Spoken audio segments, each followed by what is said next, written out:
All right, let's talk about the NIL situation. Um, there seems to be issues with uh, the structure in which it is operating right now. When you look at the players and you look at the institutes and you look at the funds that's coming in and the revenue. Okay, here's the thing: a couple of issues. If it's not for the college athletes, then none of this would exist. So we tend to overlook the actual players on the field all the time. We're always talking around them and we're talking about all of this money, and they're the ones out there making the sacrifice. They're the ones out there getting trained off season, working out, conditioning, strength and conditioning, uh, practice, physical therapy, all of those things. They're doing this with their bodies. They're sacrificing their bodies at a young age, and they're getting out there on the field. They're uh, playing the game. There's injuries. There's all sorts of things that come with this, and we tend to look at them as the last resort. And the institutes pocket all the money.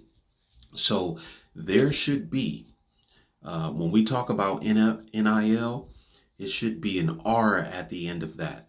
NIL rights, okay? The players should have rights to the revenue that is being generated off of their backs and the work that they are putting in on the field. And for starters, when we understand that, that means every player who steps foot on the field should receive compensation, not just the star players. Every player who participate to make up the team, just like the coaches, they make millions and millions of dollars every year. Those staff make millions and millions of dollars every year. The institute makes millions and millions of dollars every year. But the athletes are not making millions and millions of dollars every year. They need to be able to make revenue because they are the ones that are out there being broadcasted, being expected to produce. Okay? They need to have their funds, their percentage, their portions cut out, just like any other contract or any other type of business they do. So when a player come to the field or come to the team and they are recruited or signs up to be a part of the team, there should be a contract that each player sign with the dollar amount of what they're going to be earning. So that's what should be happening with the NIL. And this need to get done. Period. Once that's done, then guess what? We solve the NIL issue. Every player is entitled to receive compensation as a result of the work that they put in when they touch ground on the field, on the practice field, and eventually on the game day field. Every player who signs up, there should be a contract right there for them. Period. Now, that's how the NIL situation should be resolved. Now, when we get that out of the way, boom, that's done. What are they signing for? 4 years, 2 years? And not only that, that keeps the recruits there. Then you ain't got to worry about the portal issue because they signed an agreement, a contract to be at that school for 2 years, 4 years, whatever that may be, until they go off to better pastures, whether it be the NFL or some business venture, whatever they're doing. That's how that should be handled. So this is my take on how this should be done. Players first, okay? Players first, because if it wasn't for them, they wouldn't even be able to even make all this money off the TV revenue. You got to treat the players with respect and dignity and what they earn. And they young and they're students.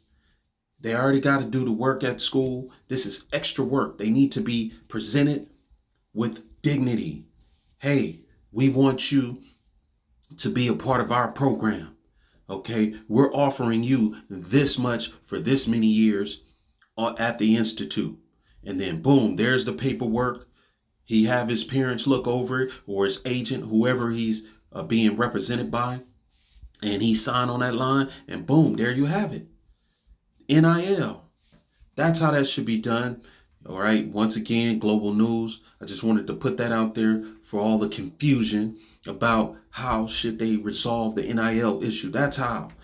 And not only that, that will solve all the problems with the transfer portal, so on and so forth. Okay. Once the contract is up or whatever, let's say they sign a 2-year deal, they have in mind they want to go to another team, then boom, they hit the transfer portal. No problem.